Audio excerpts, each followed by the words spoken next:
Ted Cruz is about to hold a surprise news conference in South Carolina. The senator's also scheduled, which we knew, to hold a rally with conservative radio host Glenn Beck, who has taken lately some pretty nasty shots at Donald Trump on social media after Saturday's debate, even going so far as calling Trump a psychopath. So this rally we are planning to cover with Glenn Beck and Ted Cruz. But also now, Ted Cruz announcing this news conference. We'll be following that as well. Interesting developments there. Good morning, everyone.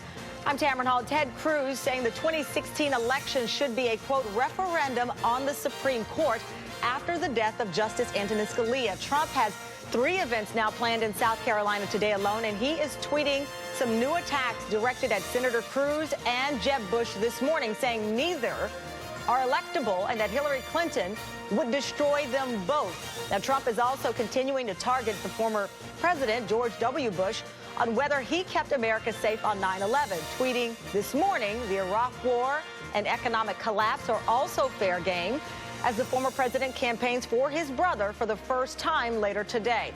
Senator Marco Rubio is doubling down on his attacks against Cruz. In a town hall just this morning in South Carolina, he claims Cruz is lying about his immigration record. Meantime, Hillary Clinton has abruptly changed her schedule to stay an extra day on the ground in Nevada.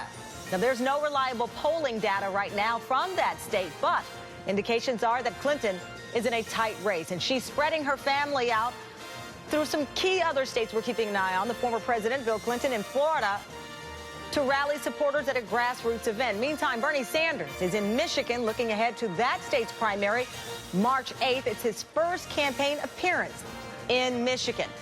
And for more on how all of this is coinciding, of course, with the death of Justice Scalia and the tremendous impact it could have now on the presidential race, I want to bring in Jason Johnson, politics editor for TheRoot.com and contributor to NBC Black. Also joining me, Akhil Amar, a constitutional law professor at Yale Law School, and MSNBC national reporter Erin Carmone. She's been covering the Supreme Court and wrote the book, The Notorious RBG, about Justice Ruth Bader Ginsburg. Thank you all for joining us. As I mentioned, and I'll remind the audience, this is an interesting turn this morning that Ted Cruz has announced that he's planning to hold this news conference at any moment now, knowing also that Donald Trump is planning his own news conference here. Erin, I'll start with you.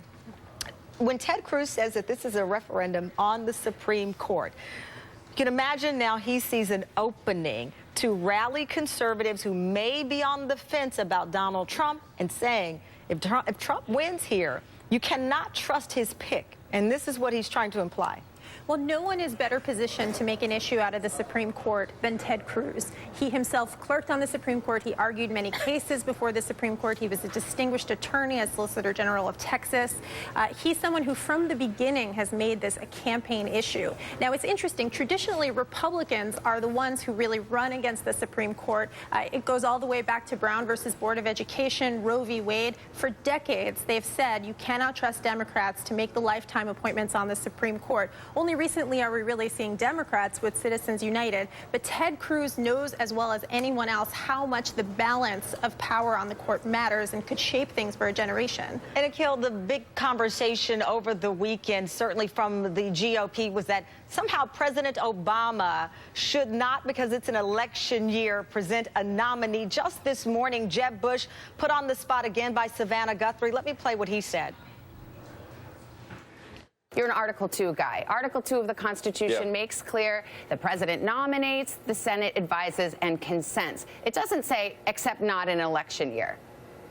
It says the president can nominate. He has the right to do that. That was my point in the debate. And the Senate, based on its rules, has the right to carry out those rules. And my point is, irrespective of that, there should not be an appointment based on the record of President Obama's selection of judges. They're way out of the mainstream. They're way out of the mainstream, but it seems as if you have at least the Republican argument solely based on their desire to get in the White House and nothing that reflects the Constitution here. So every election, every presidential election is a referendum on the court, and we're going to have one this year, but we had one before, and President Obama is president for 4 years, so he has an absolute right to make a nomination. The Senate can do with it as they will, and his nominees thus far have not been out of the mainstream. But by the way, if they were, that would say that he doesn't get to nominate in his first year or second year or third year or fourth year or fifth year or sixth year. It's not what Jeb Bush just said. It was not somehow about a presidential election year. Now, here's what's going on in part is for the last 44 years, Republican appointees have had an absolute lock on the Supreme Court. They've had a majority.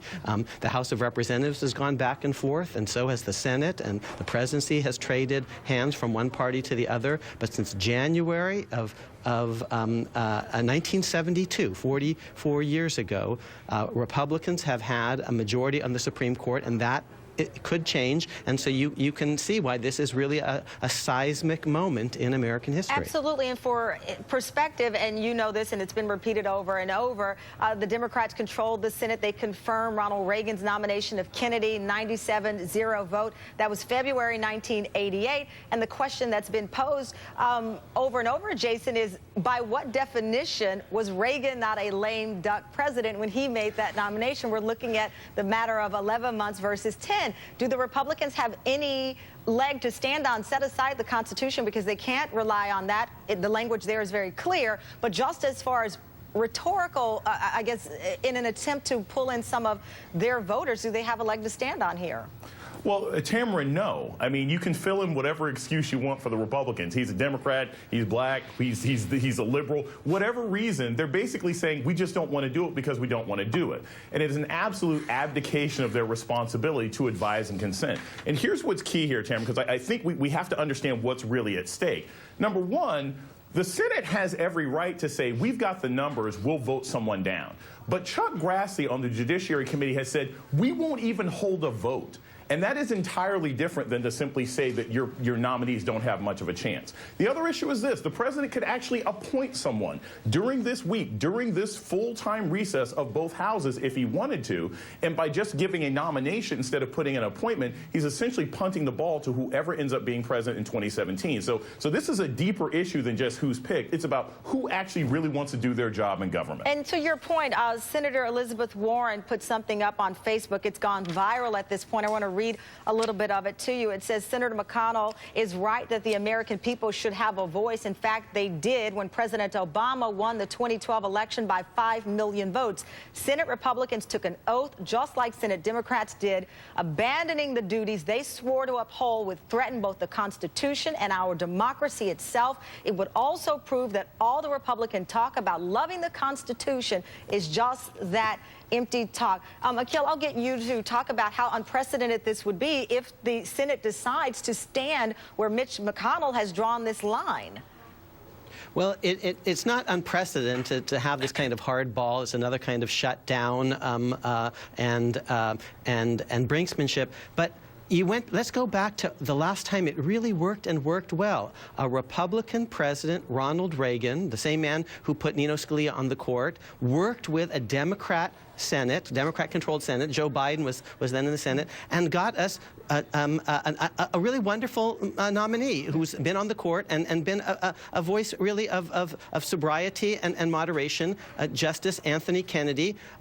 So the parties worked together, the branches worked together to give us someone who, alone in Washington, D.C., actually crosses party lines regularly, sometimes voting with Republicans, sometimes with Democrats. Justice Kennedy has been a great person on the court. Now it's a chance for actually a Democrat president and a Republican Senate, maybe if they are able to work together and get us not anyone's first choice, not maybe the person that Obama would most love or the person that the Senate Republicans would most love, but someone that we can all live with and who would actually reflect both branches and the best of both parties.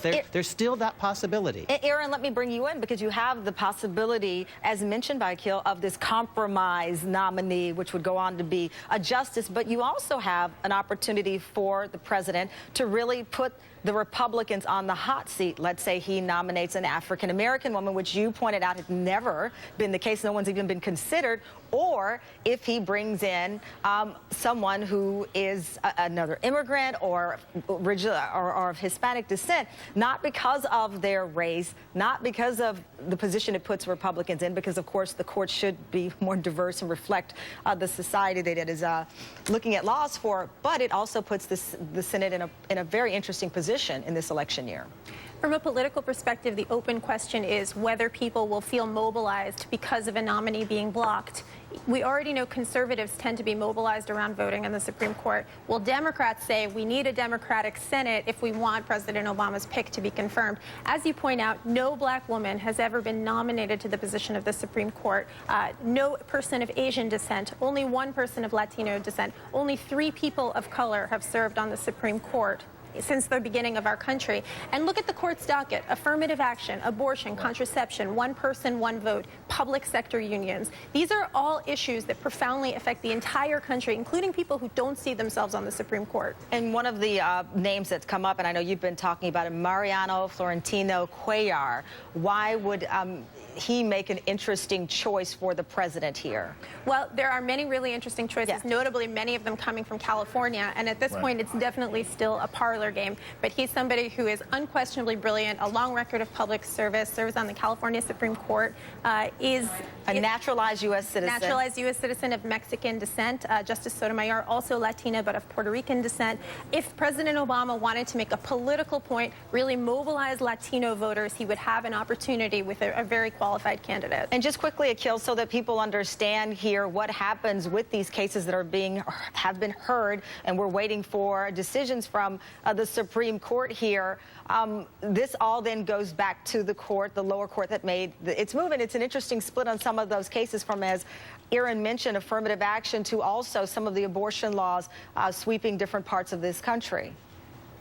A short-staffed court that has 8 people doesn't have a tiebreaker, and so yes, it's limping along with 8, and that's why ideally one wants 9, because 8 can divide 4-4, and then we are kind of left in a certain limbo. It may be very interesting to see if John Roberts weighs in and actually urges prompt action, the way John Roberts, who is Chief Justice, has actually advocated for the filling of vacancies in the lower federal judiciary. Traditionally, the Chief Justice has actually advocated for an efficient judiciary. He's a Republican appointee, but he crossed party lines famously in the Obamacare case, and actually in the repeat of that. He could do that again, and once again show that at their best, these justices can rise above politics, considering he's not well maybe liked, the branches can cooperate. Considering Roberts is not well liked by conservatives and was brought up multiple times by Donald Trump during that debate, it would be an interesting development for him to get in. I'm almost out of time, Jason, but I just want to get you in on the president's strategy. What do you see here, given he's heard the rhetoric from the right, and he also knows his place in history, being the first African-American president, and how this is a part of his legacy as well? Right. Tamara, I'll put it like this. I don't know any president who's worked this hard to get to this point who would give up the chance to redefine a third of the Supreme Court based on stuffy old norms. It's very clear what the game is. Either he appoints someone this week. Exactly. Either he appoints someone during the recess this week, or he's basically kicking it down the road to whoever ends up being president. And I also want to mention this because it's key. Even though it's a 4-4 split in the Supreme Court, the Fisher case on affirmative action, Elena Kagan has recused herself, so that would be a 4-3 split in favor of conservatives. It could potentially end affirmative action. Does Obama really want that on his back as he heads into the end of his presidency? Akil, Jason, Aaron, thank you so much for your time. And coming up on